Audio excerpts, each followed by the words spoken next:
नमस्कार, मैं मोहित कुमार आज रानी लक्ष्मीबाई केंद्रीय कृषि विश्वविद्यालय के मशरूम प्रयोगशाला उद्यमित केंद्र के पास खड़ा हूँ।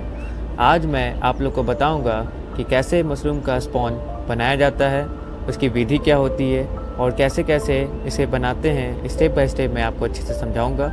आज हमारी टीम में है उत्कर्ष भार्गवा, वैभव अग्रवाल एंड गोविंद प्रसाद मीना, जो सब मिलकर आज आप लोगों को ये सिखाएंगे कि कैसे हम लोग स्पॉन बनाते हैं, उसे कैसे पैकिंग करते हैं, कैसे ऑटोक्लेव करते हैं और फिर कैसे इनोकुलेट करते हैं। चलिए आइए सीखते हैं स्टेप बाय स्टेप।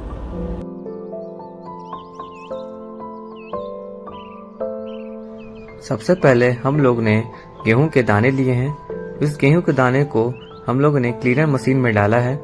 इस क्लीनर मशीन को हम लोग ऑन करेंगे और ऑन करते ही ये जो गेहूं के जो गंदे पदार्थ होते हैं वो एक दूसरे से अलग हो जाएंगे।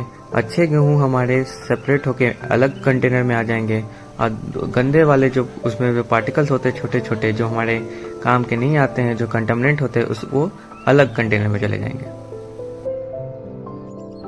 स्पॉन बनाने के लिए सबसे पहले हम लोगों ने गेहूं लिया है।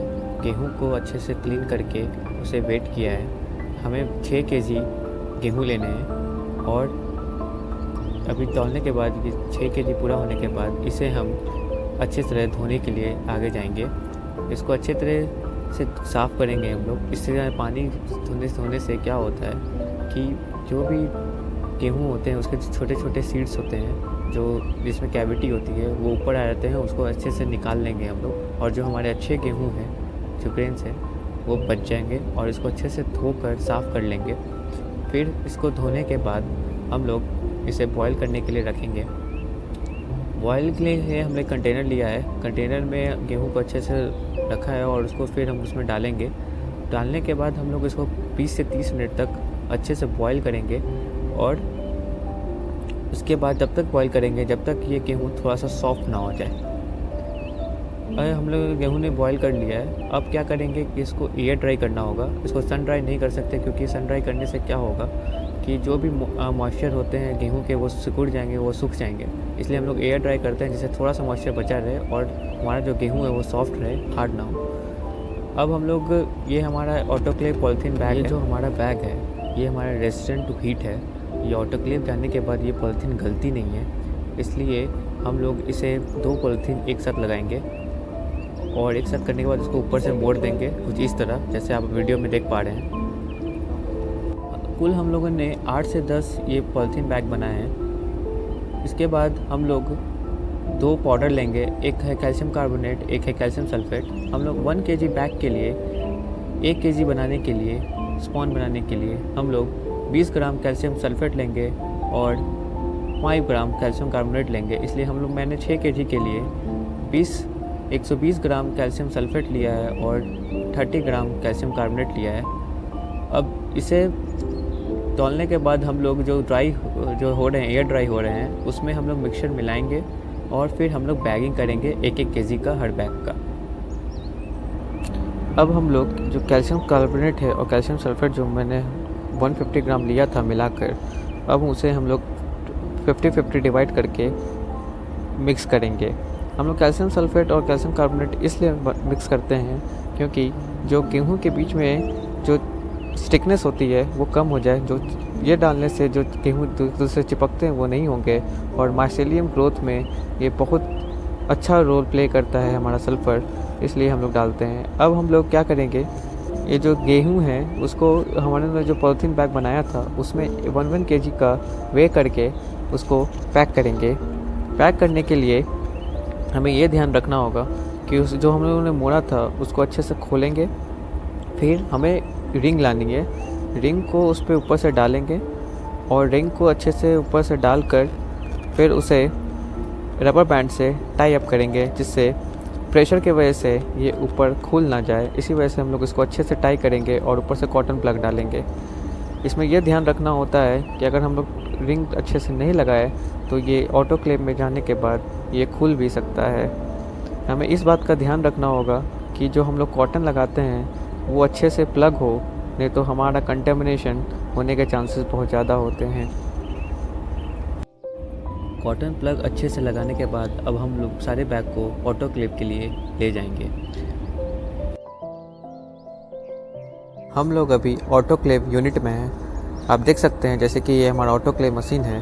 इसमें हम लोग अभी एक एक करके सारा जो बैग बनाए थे वो डालेंगे और ऑटोक्लेव करेंगे। ऑटोक्लेव का प्रिंसिपल ये है कि ये एटमॉस्फेरिक प्रेशर 15 psi और टेम्परेचर 121 डिग्री सेल्सियस पे हाई टेम्परेचर पे काम करता है। ये बेसिकली हमारे जो जितने भी सैंपल्स होते हैं या ग्लास होते हैं या सैंपल को स्टेलाइज करना होता है तो उसके लिए हम लोग ऑटोक्लेव का इस्तेमाल करते हैं। ऑटोक्लेव को अच्छे से क्लोज करने के बाद हम लोग 121 डिग्री सेल्सियस 15 psi एटमॉस्फेयर पर 1 to 1.5 आवर्स के लिए सैंपल्स को रखेंगे। ऑटोक्लेव करने के बाद हम लोग सारे सैंपल्स को बाहर कुछ देर के लिए रखेंगे कूलिंग के लिए। कूलिंग करने के बाद थोड़ा सा ठंड होने के बाद अब हम लोग इसको लैमिनर एयर फ्लो में डालेंगे और 15 मिनट के लिए यूवी रेट के अंदर रखेंगे जिससे ये स्टेरलाइज हो पाए।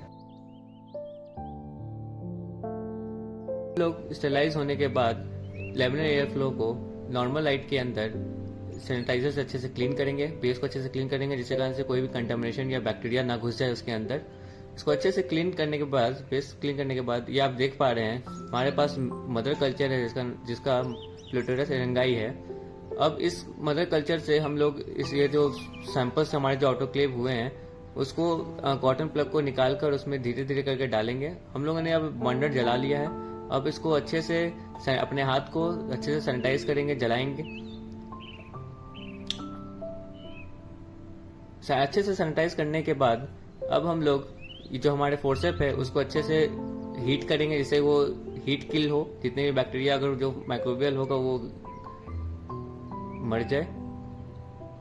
अच्छे से अल्कोहल से सैनिटाइज करने के बाद इसको फिर से हीट करेंगे।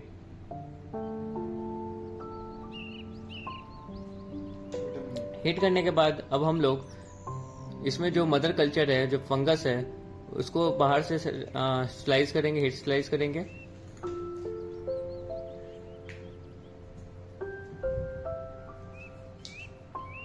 इसको अच्छी तरह से बाहर से हीट स्टेलाइज करने के बाद अब हम लोग जो मदर फंगस है, जो मदर कल्चर है प्लूटोरस एरेंगाई का, उसे निकाल कर हम लोग जो सैंपल है हमारे मास्टर स्पॉन बनाने के लिए उसमें डालेंगे।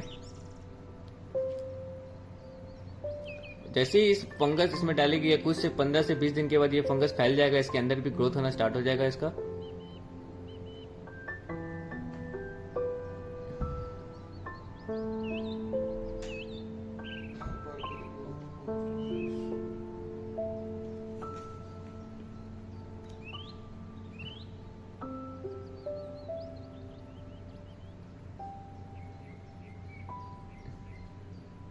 इसको डालने के बाद हम लोग फिर से इसको हीट स्लाइस करेंगे और कॉटन को भी करेंगे हीट स्लाइस, फिर इसको अच्छे से प्लग कर देंगे।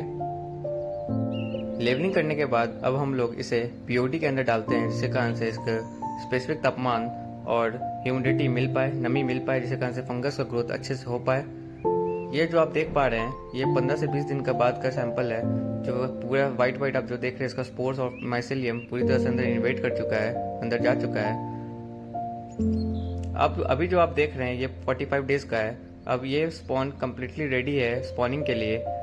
इस प्रकार हम लोग मशरूम का बीज बनाते हैं और इसे मास्टर स्पॉन कहते हैं।